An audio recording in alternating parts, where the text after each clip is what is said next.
أحبائي مشاهدي الساحرة المستديرة في كل مكان، نسعد بصحبتكم الكريمة أينما كنتم. أهلا ومرحبا بكم. فريق المصرية للاتصالات يحتل المركز الثالث في مجموعة الهبوط برصيد 24 نقطة. يليه في المركز الرابع في مجموعة الهبوط أيضا فريق ديكرنس بنفس الرصيد 24 نقطة. المدير الفني لفريق ديكرنس كابتن حسن موسى اللي تولى القيادة الفنية في نهاية الدور الأول. على الجانب الآخر المدير الفني لفريق وي الكابتن هاني العقبي. شايفين لافتة باسم الراحل طيب القلب أحمد المنجي، المدير الإداري لقطاع الناشئين بنادي ديكرنس رحمة الله عليه كابتن أحمد المنجي. وبنرسل هنا من ملعب حمدين عبد الجليل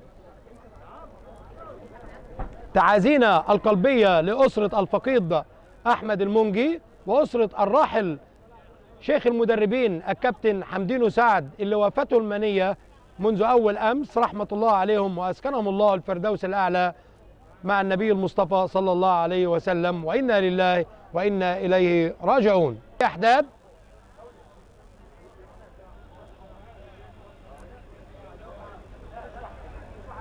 على بركة الله نبدأ القصة والحكاية والجزء الأول من الرواية. ودوري المحترفين مجموعة الهبوط مجموعة التكسير العظام.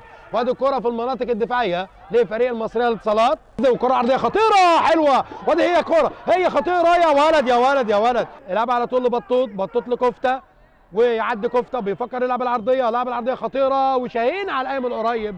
القادم لفريق ديكرنس هنشوف ونتابع. وده كرة الارتقاء العالي وخطيرة، وهي كرة يا ولد يا ولد يا ولد يا ولد. احمد عيد الشاذلي ويقودها هجمه من الجبهه اليمنى. الشاذلي بيلعب العرضيه خطيره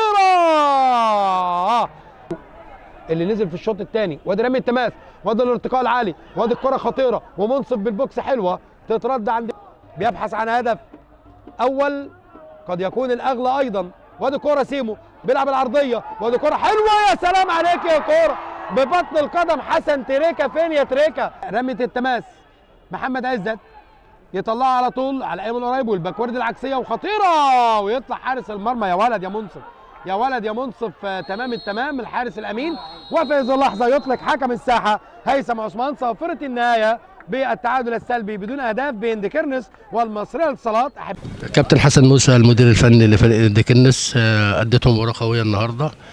شايف النهارده برضه في تغييرات، يعني دفعت باحمد عيد في مركز المساك للمباراه الثانيه على التوالي، لكن النهارده اضعتوا اكتر من فرصه وقدرت تخرجوا بنقطه التعادل. طبعا انت اكيد مش راضي عن نقطه التعادل، لكن اكيد راضي عن اداء لاعبتك. يعني الحمد لله على كل حال. نقطه طبعا في التوقيت ده كنا نتمنى تبقى 3. حضرتك شفت كنا نقدر نكسب. احمد عيد لعيب كبير ويقدر يلعب في اي مركز. احنا لعبنا بيه الماتش اللي فات النهارده نتيجه اللي عندنا مشاكل في خط الظهر، اصابات كتيره وفي لعيبه كتير عيانه، فاضطرينا ندفع باحمد عيد وهو ادى اللي عليه.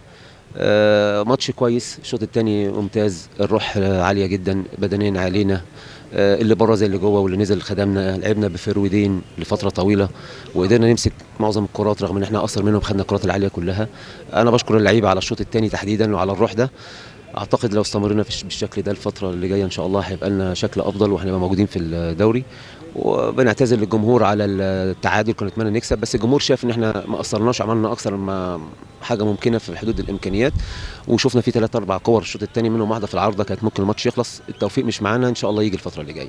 انا راقب المدير الفني للمصريه للاتصالات. اولا مش عارف اقول لك مبروك على نقطه التعادل ولا هارد لك على خساره نقطتين، لكن مجمل اللقاء مباراه قويه بين الفريقين. كان ممكن اي فريق من الفريقين يخطف النقاط الثلاث. الحمد لله. طبعا مباراة صعبة زي ما انت قلت، في اجواء صعبة وماتش صعب وفرقة تقيلة ومعاه جهاز محترم، والمباراة كانت مشدودة جدا. كل الفرقتين عايزين يكسبوا، لكن في الاخر النقطة انا شايف ان هي يعني مكافأة للفرقتين. الاثنين تعبوا بصراحة في الملعب، كان ممكن حد يخطف المباراة في اي دقيقة ولغاية اخر ثانية ممكن فرقة تجيب جول من الفرقة الثانية يعني. لكن الحمد لله الامور عدت على خير، ونقطة كويسة في ملعب زي ده صعبة مع فرقة فرقه محترمه. انا شايف ان دي نتيجه عادله يعني، لكن في الاخر انا حابب بس اشكر المهندس خضر واعضاء مجلس اداره نادي كيرنس والجهاز الفني كابتن حسن وكابتن عاطف وكابتن اسامه محمد على استقبالهم المحترم لينا، ودي حاجه مش جديده عليهم لان هم ناس محترمين وناس يعني على خلق. فانا بشكرهم جدا وبتمنى لهم التوفيق ان شاء الله لينا وليهم في الفتره اللي جايه وفي الماتشات اللي جايه ان شاء الله. امير حجازي لاعب فريق ديكنس، مباراه قويه بين الفريقين، اقتسمت نقاط المباراه، رؤيتك النهارده اللقاء؟ وبسم الله الرحمن الرحيم. احنا كنا نازلين عاملين حسابنا على 3 بونت، محضرين طول الاسبوع وحفظنا فرقه الاتصالات وكنا بنحاول نلعب على نقاط الضعف. طبعا نقطه احسن ما فيش، فاحنا بنحمد ربنا على البونت، وان شاء الله ربنا يكرمنا ماتش اسوان ونجيب ال3 بونت باذن الله. مروان حمدي لاعب المصرية للاتصالات، اولا مباراه قويه بين الفريقين، ادته فريق ديكنس ادى اللي عليه، فريق المصرية ادى اللي عليه، كل فريق ضيع فرص. راضيين عن النتيجه النهارده؟ الحمد لله، سير الماتش الحمد لله راضيين عن النتيجه. احنا كنا جايين عايزين 3 بونت عشان احنا في موقف نحسد عليه يعني، والحمد لله ملعب ديكنس ملعب صعب، مفيش حد بيعرف يكسب بسهوله. الحمد لله كنا رجاله، كنا اقرب في اوقات كتير الماتش ان احنا نكسب، بس الحمد لله قدر ما شاء فعل، ونقطه هنبني عليه في اللي جاي باذن الله. محمد شاهين لاعب المصرية للاتصالات، اولا بنقول لك مبروك نقطه تعادل، ولا هارد لك نقطه تعادل؟ مباراه قويه بين الفريقين النهارده. بص، هو دوري صعب جدا يعني، كل فرقه احنا 24 وهم 24، احنا جايين نلعب على المكسب.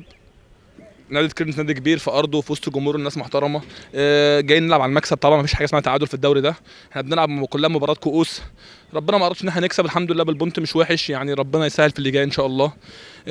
وباذن الله انا بشكر اللعيبه النهارده، عملوا مجهود جبار بصراحه يعني، كانوا رجاله في الملعب، سوء توفيق الحمد لله يعني، مش محالفنا الفتره اللي فاتت دي كلها، بس ربنا يكرم في اللي جاي ان شاء الله. الدوري صعب جدا. انتهى لقاء فريقي ديكنس والمصرية للاتصالات بالتعادل السلبي بينهما بعد مباراة قوية بين الفريقين، ليقتسم الفريقان نقطتي هذا اللقاء. رصد لكم هذا التقرير من ملعب حمدين عبد الجليل بنادي ديكنس الرياضي، كاميرا أحمد صلاح الزغبي وتعليق العرب الأشموني، وكان معكم محمود خالد، قناة الشمس، برنامج ملعب الشمس.